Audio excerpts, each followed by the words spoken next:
back to my channel my queens. مرحبا بكم في فيديو جديد. الفيديو ديال اليوم الصراحه باش ما نكذبش عليكم ما كانش عندي الفكره ابدا ولا الرغبه انني نعدلو.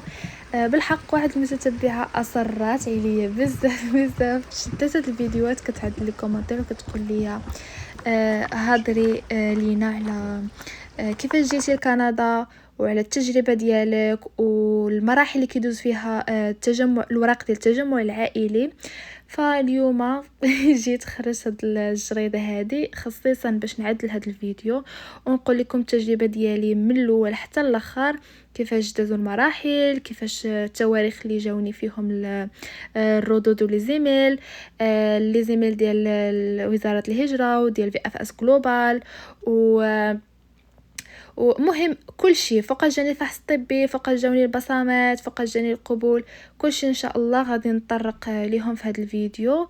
وفي الاخر غادي نقول لكم نصائح لبعض الاخطاء اللي انا عدلتهم وانتم ما تعدلوهمش، ان شاء الله تستافدوا منهم.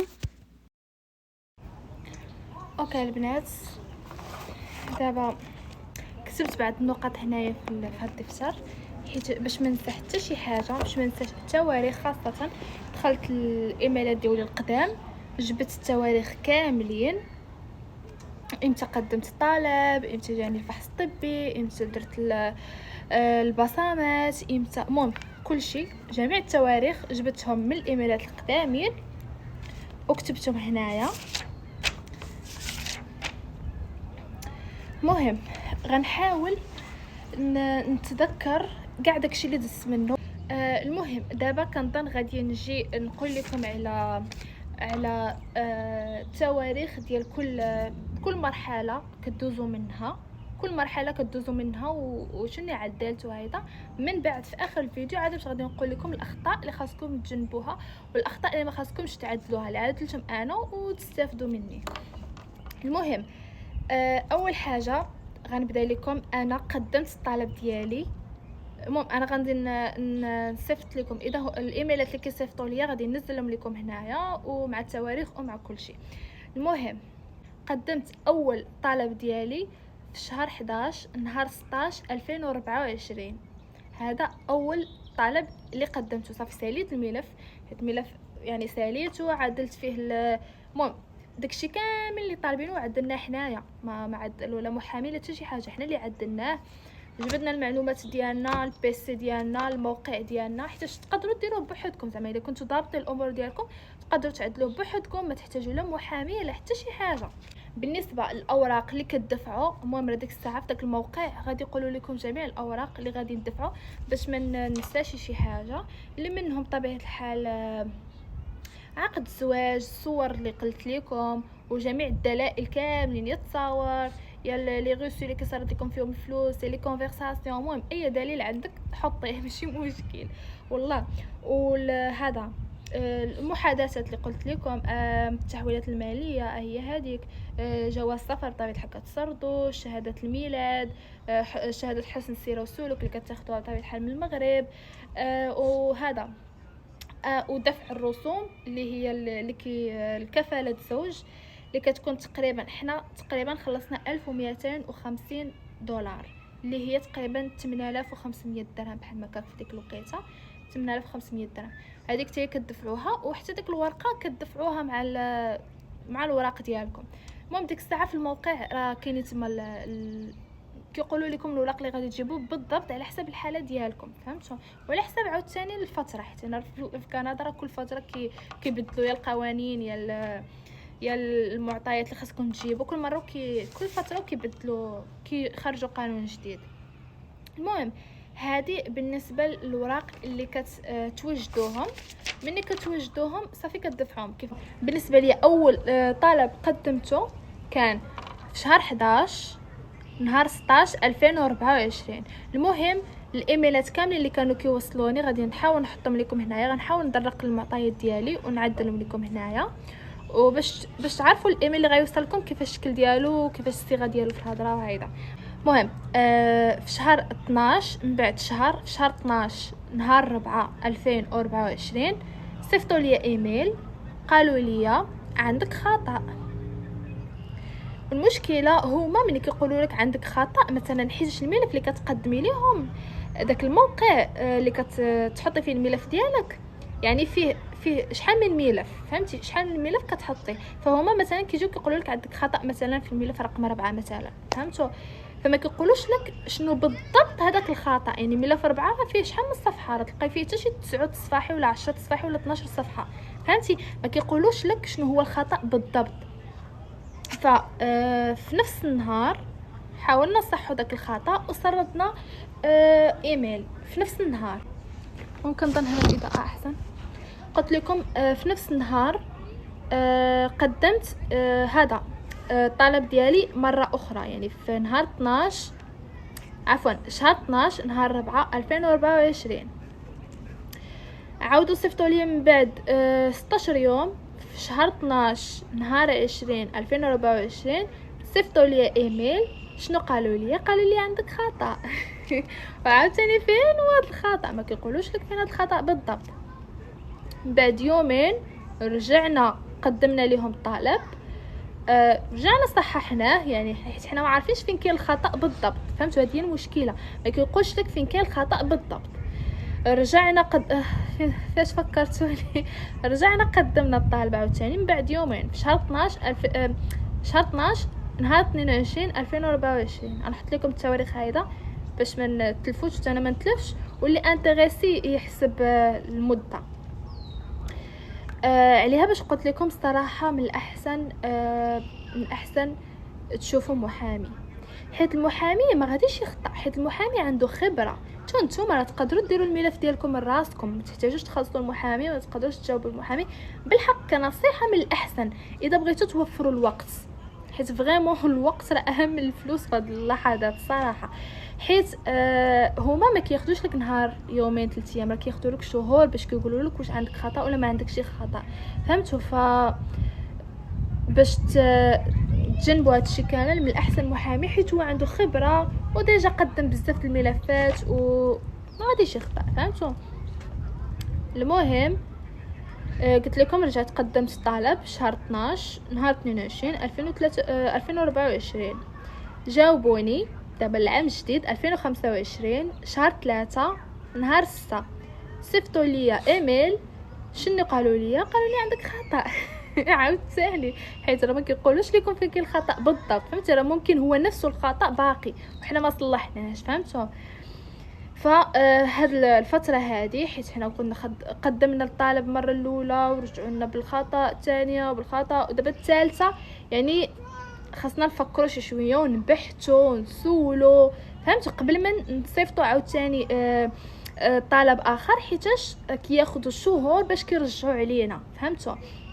فخدينا وقتنا، بحثنا مزيان، سقسينا مزيان، يعني في ممكن يكون هذا الخطا. استخدمنا شات جي بي تي صراحه، شات جي بي تي هذه استخدمنا شات جي بي تي وكل شيء صافي. وعودنا قدمنا الطلب شهر 3 نهار 13 2025. قدمنا الطلب، ما جاوبونا حتى لشهر 8 نهار 20، يعني في الاخر شهر 8 نهار 20 2025. شنو قالوا لنا؟ وما صيفطتش ليا الاي ار سي سي، صيفط ليا في اف اس جلوبال. صيفطوا ليا وقالوا ليا فهاد المرحله غادي تبقاو تسمعوا غير في اف اس جلوبال في اف اس جلوبال، يعني مني كيكون مزيان الملف ديالكم كيصيفط لكم في اف اس جلوبال. شنو قالوا ليا قدمي البصمات ديالك، يعني جيبي البصمات ديالك للفي اف اس جلوبال. في اف اس جلوبال كاينه في الرباط صافي. ديك الساعه فما يصيفطوا لكم الطلب ديال البصمات ولا الفحص الطبي ولا شي حاجه بحال هكا، عرفوا ان الملف ديالكم مزيان فهمتوا؟ راه مزيان، يعني غادي مزيان، يعني خاص غير الاجراءات ديال الفحص الطبي ولا التخربيق وصافي ويجيكم القبول، فهمتوا؟ ولكن كياخذ الوقت بطبيعه الحال. قلت لكم انا قدمت شهر 3 نهار 13، جاوبوني في شهر 8، يعني خدا واحد المده. شهر 8 نهار 20 قالوا لي مشي عاد البصمات في الرباط. انا كنت ساكنه في مارتيل وخصني نمشي الرباط، صافي قطعت تي جي في ديك الساعه. مشيت للرباط باش نعدل البصمات ديالي. ولكن سمعوا مزيان هاد النقطه. خاصكم تدخلوا الموقع. المهم دخلوا موقع في اف اس جلوبال راه كتسقسيو راه كلشي كاين كلشي، يعني المعلومه في هذا الوقت ولات يعني واجده دغيا كتجبروها، فهمتوا؟ ماشي بحال زمان كي زمان حاجه بغيتيها كتفتشي عليها كتجبريها. كتدخلوا الموقع، حيت انا هاد القضيه ديال الفحص الطبي راه درتها 2 مرات. علاش؟ درتها المره الاولى اللي دفعت الزياره وما صدقتش ليا، ودرتها المره الثانيه. في المره الثانيه كنت عارفه شنو غندير، يعني ديجا سبق لي درتها وهكا، فعارفه شنو خصني ندير. كتدخلوا الموقع في اف اس جلوبال كتاخذوا الموعد، خصوصا الناس اللي بعاد اللي قراب ماشي مشكل، تمشيو في اف اس جلوبال ودخلوا الفوق، طلعوا الفوق، غادي تعطيهم 3 الورقات اللي صيفطوا لكم في الايميل. صيفطوا لكم في الايميل 3 ديال الورقات، كتطبعوهم وكديهم معكم مع الباسبور بطبيعه الحال والوريقات ديالكم، كتطلعوهم عندهم وكيعطيكم موعد يومين 3 ايام على حسب. واللي بعيد بحالي انا ساكنه في مارتيل، بعيده بزاف، كديروا الموعد عبر الانترنت. انا ديك الساعه ما عدلتوش، ما عرفتش علاش ما عدلتوش صراحه، واخا راه عارفه، حيت قلت غادي يعطيو لي نهار يومين هكاك. مشيت حتى للرباط. وهذا ونصيحه، كاينين تما بزاف السماسريه كيقولوا لكم مثلا خاصين قدا راه غادي ياخروا عليكم الموعد من هنا ل 15 يوم، من هنا لشهر، ما نعرف شنو، خاصني 500 درهم 400 درهم غنعطيك الموعد الغدا. فهمتوا؟ كيقولوها بزاف، ومنهم انا قالوا لي، قلت له اسمح لي انا غنطلع، قلت له انا ماشي سوقي، فوق ما عطاوني الموعد ما زرباناش. فهمتوا؟ الا كتجي قاصحه الا كان 30 يوم شهر 15، ولكن هما السماسريه، فهمتي؟ يعني كيبغي كيكذب باش راكم عارفين. المهم طلعت بحالتي الفوق عندهم، عطيتهم الوريقات ديالي وكلشي، عطاوني الموعد الغد ليه. يعني قلت لهم ما كاينش موعد اليوم، كيقول لك لا اليوم اللائحه ديال اليوم كتكون ديجا واجده، يعني ما يمكنش. فهمت؟ حيت انا بعيده، عطاوني الموعد الغد ليه صافي. حيت انا بعيده شبرت اوتيل، جلست مع راساتي، مشيت تغديت، درت شي شويه الرباط، خديت لي سوفونير، صافي درت مع راساتي ومشيت للاوتيل، وبقيت حتى للصباح. كان عندي الموعد كنعقل واقيلا مع ديك 11 واقيلا بحال هكاك. صافي مشيت درت البصمات ديالي وصافي خرجت بحالي وشبرت التي جي في ديالي ورجعت لمارتيل. صافي من بعد 6 ايام صيفطوا لي ايميل في اف اس جلوبال، قالوا لي راه البصمات ديالك يعني راه وصلوا ولا تقبلوا ولا شي تخربيقه بحال ما هذا. ممكن صيفطوا لك ايميل انه البصمات ديالك صافي راه وصلوا، راه تعدلوا. المهم من بعد ماشي بزاف من قلت لك صيفطوا لي ديال البصمات، سمعوا صيفطوا لي انه البصمات وصلوا في شهر 8 نهار 26. من بعد صيفطوا لي ايميل اخر شهر 9 نهار 1، يعني ما كاملاش شي 6 ايام، واقع شي 6 ايام. صيفطوا لي طلب ديال الفحص الطبي، صيفطوا لي باش نعدل الفحص الطبي. صافي الفحص الطبي هذا فيه الهضره بزاف، غادي نهضروا فيه بزاف، حيتاش بالنسبه لي انا فكنت بوحديتي، ما معايا حتى شي واحد، وما عنديش تجربه وما عارفاش، يعني ما لقيتش حتى شي واحد اللي عاود لي التجربه ديالو مثلا في حتى شي ديال الوراق. وهاد التجريد ديال الوراق راه فريمون صعيب انك تكوني بوحديتك كتجري عليه، فهمتي؟ المهم بالنسبه للبصمات انا كنت ديجا عارفه، حيتاش ديجا كنت عدلته في الزياره اللي ما صدقاتش ليا، وكنت ديجا عارفه، فمشيت مرتاحه وعارفه راسي شنو غندير. بالنسبه للفحص الطبي ما كنتش عارفه شنو خاصني ندير صراحه، ما عارفاش شنو هو الفحص الطبي، كيفاش غيدير، فهمتي؟ خاصني نمشي عند الطبيب اللي الطبيب يعني مختص انه او لا كيعدل الفحص الطبي ديال الهجره، يعني خاص كيعدل الفحص الطبي ديال الهجره ديال الدوله اللي انت غاده فيها. حيت كاين بعض مثلا انت غتمشي لهولندا وحتى هي كيديروا مثلا فحص طبي، مثلا اللي كيدير ديال كندا ما كيديرش لهولندا مثلا، فهمتي؟ فخاص يكون مختص انه كيدير الفحص الطبي ديال ديك الدوله اللي انت غاديه ليها، فهمتي؟ فانا دخلت ديك الساعه الانترنت، بقيت كنقلب على شي طبيب كيعاد الفحص الطبي لكندا، وانا كنت كنفضل انه مثلا يكون غير في طنجة هكا قريب، حتى انا الرباط بقيت غادا لها شحال من مره وكنهيا وخاصني نشبر يعني، حيت انا في مارتيل كنشبر هذا الطاكسي من مارتيل لطنجة، وفي طنجة كنشبر تي جي في للرباط، ومن الرباط كنشبر عاوتاني الطاكسي لداك الموطع اللي خصني نمشي ليه، سواء بافاس جلوبال سواء دابا في الفحص الطبي عند الطبيب. فيعني كانت صراحه مسافه بعيده بالنسبه لي، انا بعيده بزاف. واخا كان تي جي في راه كاين عاوتاني كنشبر طاكسيات اخرين اللي مسافه طويله، مثلا من مارتيل للرباط، من مارتيل لطنجة. ف بقيت كنقلب، لقيت بزاف والله لقيت بزاف ديال الاطباء ديال الفحص الطبي ديال كندا، سجلت السميه ديالهم النمره ديالهم وكلشي، ودخلت الانترنت كنقلب عليهم، دخلت لي كومونتير هذا الريفيو، الناس اللي كيهضروا عليهم واش مزيانين، كاين شي وحدين كيقولوا مزيانين، هذا الدكتور مزوينش، هذا كيعطل، هذا مثلا فهمتوا. فبقيت كنقلب على الدكتور اللي كيهضروا عليه، اللي عنده مثلا 5 نجمات وكيهضروا عليه الناس مزيان والتجربه ديالهم انه معاه مزيانه، فهمتوا. بقيت كنقلب على شي دكتور مزيان، لقيت واحد الدكتور ريفيو كيهضروا عليه مزيان، كيقولوا عليه مزيان، الاسم ديالو مندوري احمد. الصراحه كان مزيان بالنسبه لي، الحمد لله توفقت، كان مزيان. المهم المندوري احمد صافي، قلبت على النمره ديالو، اتصلت به، صراحه هو اللي جاوبني وما جاوبتنيش لا سكرتير ديالو، جاوبني قلت له الو دكتور انت كتعد الفحص الطبي الهجره وداك التخربيق. قال لي اش من دوله؟ قلت له كندا. قال لي عطاني موعد الغد ليه، مع ديك 12، وقال لي جيبي معك 2 تصاور، قال لي جيبي 2 تصاور وجيبي الفلوس، ما عقلتش شحال قال لي، واش من 800 مهم ل 1000 وشي حاجه، 1200 ولا 800، مهم من 800 ل 1000 وشي حاجه درهم، صراحه ما عقلتش شحال قال لي الصراحه. المهم قال لي جيبي 2 تصاور القياس ديالهم معين، اللي اصلا كنصيفط لكم التصويره في الايميل، غنوري لكم هنايا، قياس معين ديال هجرة كندا، الفلوس، وقال لي جيبي كنظن الباسبور وشي حاجه اخرى، المهم ما عقلتش بالضبط. المهم صافي، وجدت الفلوس ديالي، وجدت الملف ديالي، مشيت اول حاجه عدلت التصويره. انا كنت حيت ديجا في الملف ديالك كتصيفط لهم الملف الاولي، كتصيفط لهم الوراق مع التصاور ديالك، تصاور كيكون يعني القياس معين، فانا كنت ديجا عارفه داك المصور، مشيت ليه نيشان اللي كيعدل التصاور ديال امريكا ديال كندا، قلت لها تصاور كندا القياس معين، عدلت لي وكتكاشني لك من اللور، حيت كيطلبوها كيقول لك تكاشني لك في التصويره من اللور. المهم صافي مشيت، قطعت التجربه ديالي، مشيت للدار، صافي حتى 5 الصباح مشيت في حالاتي، والحمد لله ديت معايا الفلوس بالزايد.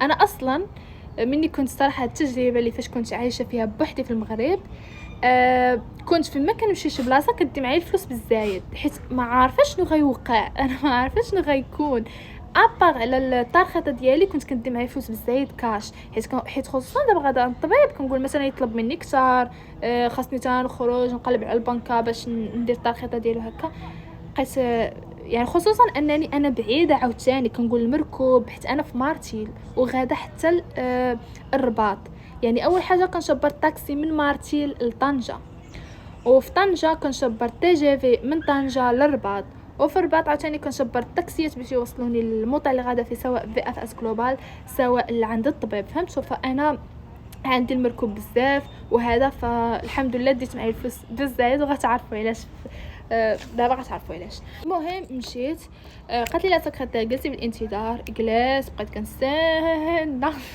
كنستنى والناس اللي كانوا تما اللي من كانوا غيعدلوا فحص طبي البلدان اخرى ماشي كندا، فالصراحه ما كان حتى شي واحد اللي غينصحني مثلا ولا غيقول لي شنو تابعك.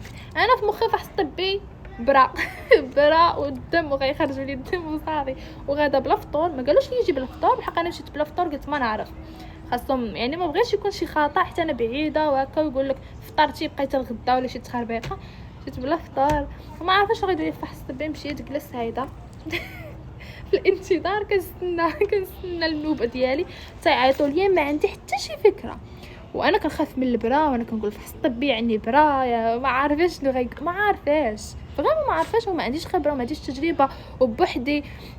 ما بقيت جالسه كنستنى، صافي تعيطت لي لا سكرتير، عطاتني واحد انا قلت صافي واخيرا نوبتي غندخل. قالت لي لا، عطاتني واحد الورقه قالت لي نمشي لواحد المشفى اخر باش تعد لي الفحص ديال الراديو، دير الراديو. صافي هادشي اللي قالت لك، صافي تي دبري مخك، مشي كتعرفي السبيطار ما كتعرفيش دبري راسك. ديك الساعه خصنا انا بوحدي وانا ماشي بنت الرباط، فما عرفتش السبيطارات ديال الرباط فين كاينين. هذا مشيت شبرت المابس الموقع ديال داك السبيطار، بقيت كنقلب عليه هكا صافي حتى لقيته ومشيت ليه، عطيتهم ديك الورقه قالوا لي مشي للانتظار. عاوتاني بقيت كنستنى وما عارفاش شنو المشكله، كتكوني خايفه ما عارفاش شنو غيديروا لك في هذا الفحص. انا من النوع اللي كنخاف من اللي باري، وداكشي اللي باري كنخاف منه بزاف. بقيت في الانتظار كنستنى حتى ظلام الحال بقيت كنستنى حتى عيطت ليا ودخلتني واحد الغرفه، قالت لي زولي حوايجك كاملين قلت لها نعم. قالت لي زولي لي زاكسيسوار ديالك وزولي زعما حوايجك من الفوق، زولي حوايجك كاملين من الفوق. فحيت هو قال لي في الاول قالت لي غديري الراديو وما قالش لي الصدر، انا ما عرفتش الراديو ديال المهم حيت ما عارفاش الفحص الطبي ديالاش. انا في مخي في الاول اصلا جاي من مارتي الفحص الطبي يعني برا صافي غياخذوا لي الدم يعني صافي هادشي اللي كنعرف. المهم صافي جلست زولت حوايجي، قالت لي صافي غتجي المهم وقفتني حدا واحد لاباراي، صافي خدات لي الراديو تستر ديالي، صافي قالت لي لبسي لي زاكسيسوار ديالك وحوايجك، صافي لبست خرجت. صافي عطاتني واحد الورقه قالت لي صافي مشي عند الدكتور الاول اللي كنتي عنده اللي هو المنظوري احمد. مشيت عاوتاني ديك العياده ديالو،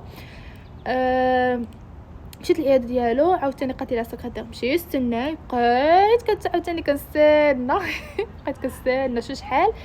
عيطت لي عاوتاني لا سكرتير، قلت اخيرا غنشوف هذا الدكتور وغندخلو. عطاتني ورقه اخرى قالت لي سيري لسبيطار اخر. قلت واش انا جايه واش المنظوري احمد هو اللي هاد الدكتور هو اللي غيدير لي الفحص الطبي ولا حتى انا ما عارفاش فهمتي، ما عارفاش الفحص الطبي اصلا شنو كيكون فيه فهمتوا. فقالت لي امشي لواحد السبيطار اخر باش نعدل الفحص ديال الدم.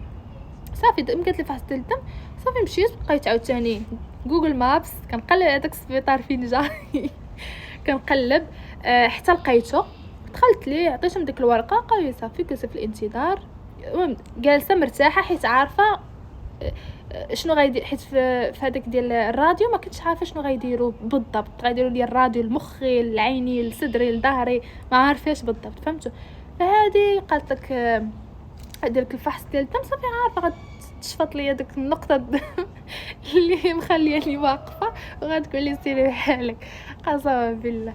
صافي مشيت جلست قالت لي اجي، وانا كنخاف من اللي بار وليت كنخاف بزاف. المهم الحمد لله ما حسيتش بزاف الصراحه، ما حسيت داك الشكه ديال البرا، ولكن المهم خدات لي الدم ديالو. مشكله كنت بوحدي فخايفه وصراحه كنت خايفه بزاف، انا في فقر الدم وبوحدي وباقي تابعاني الطريق وخايفه لا نسخف لا توقع لي شي حاجه شكون غيعرفني شكون غيعرفني تما. المهم خدات لي داك الدم صافي وشدتني السخفه وما فاطره. صافي مشيت قالت لي عطاتني بعد نسيت ما قلتش لكم خلصت في الراديو، ما كنتش هادشي علاش قلت لكم مزيان من ديت معايا الفلوس بالزايد فهمتوا. خلصت في الراديو وحيت انا فاش اتصل بي الدكتور المنظوري احمد قال لي جيبي معاك القده ديال الفلوس يعني ديالو فهمتي ديالو. ما كنتش عارفه ما كنتش عارفه اصلا كاين راديو كاين اللي باري وداك التخربيق. فمشيت في الراديو خلصت والله ما عقلت شحال خلصت. المهم فاش مشيت للسبيطار ديال فحص الدم حتى هو خلصت وقيله غير شي 400 درهم ولا 500 ولا والله ما عقلت بالضبط شحال. المهم قالوا لي خاصك قدا خلصت يعني باش قلت لكم مزيان ديروا معاكم فلوس بالزايد خصوصا ملي مشيت بوحدي فهمتوا. المهم خلصتو صافي وخرج قالوا عطاوني واحد الورقه وقالوا لي صافي سيري عند الدكتور الاول اللي مشيتي لعنده. مشيت عاوتاني لعنده قالت لي عاوتاني استني عرفتي بقيت كنستنى كنقول يا ربي غير ما تقولش لي نمشي شي سبيطار اخر شنو ما كان ما تقولش لي نمشي شي سبيطار اخر. صافي بقيت كنستنى صافي وقالت لي اجي دخل. عرفتي قالت لي دخلي بغيت نزغرت اخيرا حيت فريمون حيت انا في فقر الدم وما فاطراش وكان الصدر كان في شهر 9 الصراحه راه كانت الحراره في ديك الوقيته ديال ما عرفت مورا 12 ولا ما نعرف الوحده ولا الجوج، ما عقلتش داك الوقت شحال. المهم كانت الحراره بزاف وسخفت. المهم كندخل قالت اول حاجه قال لي حيدي السبرديله ديالك، زولتها قال لي باش يعبر الطول ديالي. المهم عبر الطول ديالي، عبر الوزن ديالي، شاف لي في ودني، شاف لي في دقمي لداخل عيني الشوف، عدل المهم شاف المهم الفحص العادي، شاف الجلد ديالي زعما واش فيه شي حساسيه، فيه شي حاجه. المهم الفحص شامل زعما كاينه المهم واش فيه شي مرض، واش ديجا عدلت شي عمليه. المهم سقساني بعض الاسئله بحال ما هادو وفحوصات هكا بساطين صافي. وصورني واحد التصويره صورني واحد التصويره وانا كانت حالتي وديك الساعه سخفانه، انا ديك الساعه مرفوعه وغادا من السبيطار للسبيطار وانا ما عارفاش شنو تابعني وشنو كاين. المهم كنقول المهم غير نسالي اليوم، ما بغيتش نبات في الرباط، صافي نسالي اليوم وخا 12 الليل صافي نشبط التليفون ورجع في حالي شنو ما كان الوقت. المهم صافي ساليت خدت التصويره وهكا صافي وخلصت داك الخلاص وقال لي صافي سيري تنصيفطوا لك الايميل. صافي ديك الساعه عرفتي سخفانه، عرفتي بقيت كنقلب على شي مع ديك البلاصه ما كان فيها لا مطعم لا سناك لا والو، كنقلب على شي مطعم ولا شي حاجه باش نعتق نروح ونجي بحالاتي. صافي مشيت ديريكت شبرت تي جي في ورجعت بحالاتي لطنجه ومن طنجه لمارتيل. صافي حيت فريمون حيت. وما هذه التجربه ديال الفحص الطبي اللي طويله وعريضه. المهم كنتمنى التليفون ديالي يكمل لي التصوير دابا فيه 12%، ما عرفتش واش غيكمل لي التصوير ولا لا.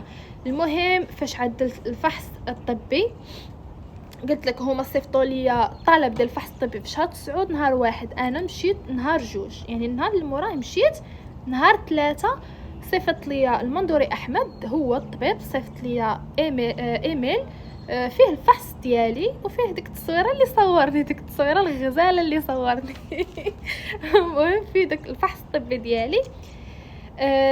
نهار 4 انا قلت لكم نهار 1 جاني الفحص الطبي باش نمشي، نهار 2 مشيت درتو، نهار 3 الدكتور صيفط لي الفحص الطبي ديالي، نهار 4 هذا الوزاره الهجره الكنديه صيفطوا لي ايميل. ممكن يهضروا لك غير على كندا وداك التخليق، المهم كيجيكم هذا الايميل زعما كيهضروا لكم على كندا وشنو غديروا هكا، عرفوا راسكم صافي قرابين يصيفطوا لكم القبول، يعني داكشي غادي ميسر الحمد لله. المهم انا نحط لكم الايميل هذا باش اذا جاكم تعرفوه. هذا نهار 4 قلت لكم.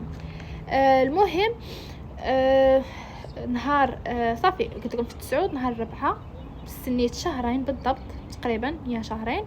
في شهر 11 نهار 20 جانا القبول. صافي الحمد لله. شهر 11 نهار 20 جاني واحد الايميل طويل اللي بقيت كنقراه ما عرفتش شنو هو اصلا، بقيت نقراه وما كنفهمش.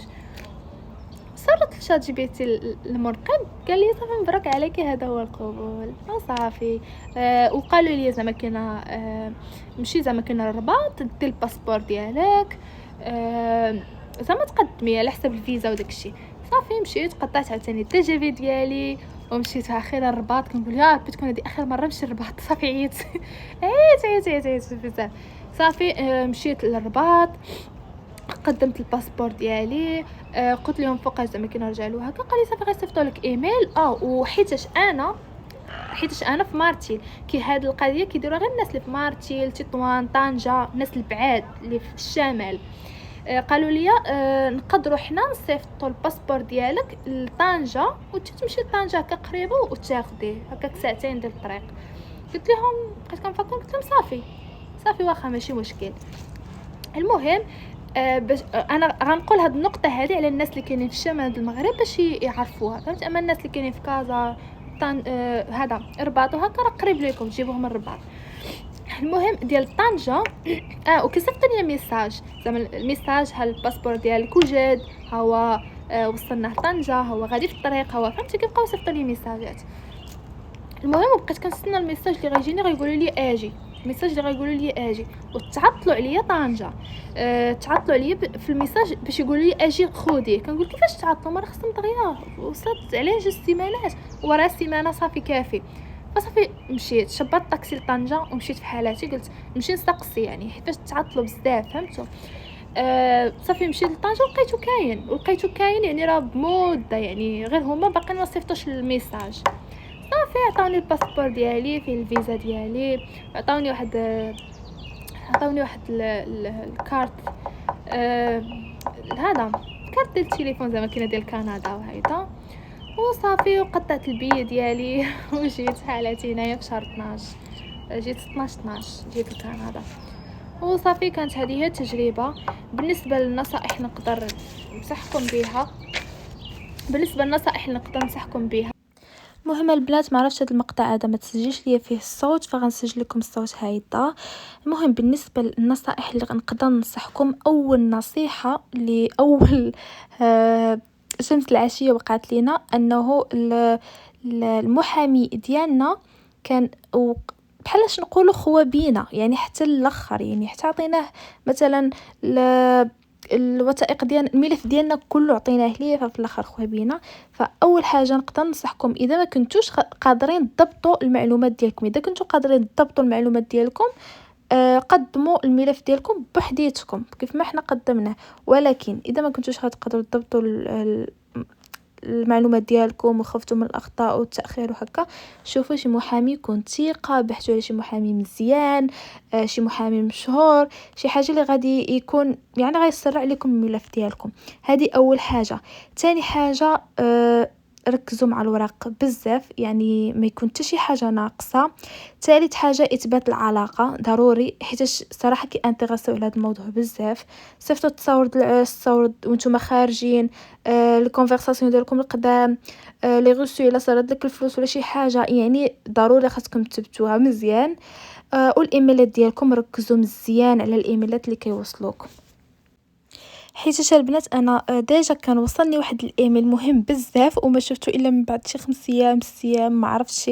مهم ولاو تراقبوا لي زيميل ديالكم مزيان، حيت باش ما تاخروش عليهم بالرد، فهمتي؟ اذا قالوا لكم بصمات تمشيو دغيا ديروا البصمات، قالوا لكم فحص طبي تمشيو دغيا ديروا الفحص الطبي، فهمتي؟ الا كان شي خطا داركم الوضع دغيا، فهمتوا؟ باش ما تاخروش عليهم. فالايميل ديالكم اصلا هما دائما كيانتريسيو على هذا الموضوع وكيبقاو دائما يقولوا لكم راقبوا الايميل ديالكم، فدائما بقاو تراقبوا الايميل ديالكم، وحتى الموقع اللي دفعتوا فيه الطلب، حيت حتى هو كتشوفوا فيه يعني الجديد.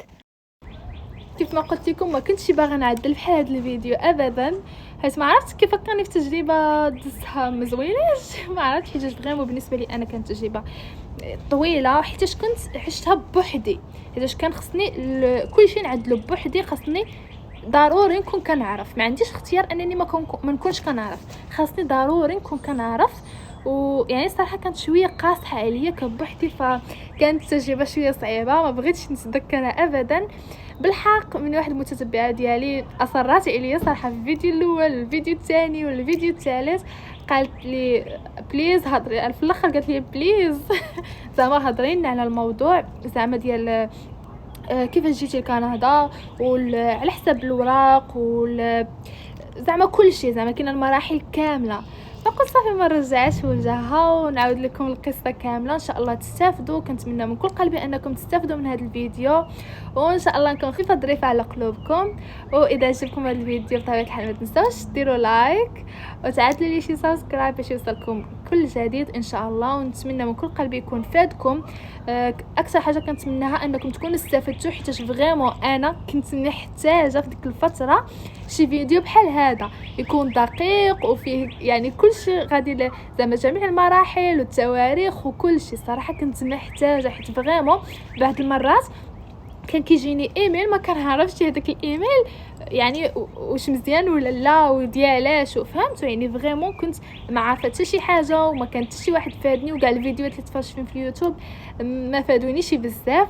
فالحمد لله كنتمنى انه هذا الفيديو يفيدكم، وان شاء الله يسهل عليكم والله يجمع الشمل ديال اي جوج، الله يجمع الشمل ديالكم والله يسهل عليكم. وان شاء الله اي واحد كيتمنى شي حاجه ربي يحققها ليه. وننصحكم غير بالصبر الصبر الصبر الصبر الصبر، حيت فريمون هادشي ديال الوراق كيبغي الوقت، فريمون كيبغي الوقت وكيبغي الصبر تكونوا صبورين بزاف. وصافي دابا وصلنا لنهايه الفيديو، كنتمنى يكون عجبكم. باي.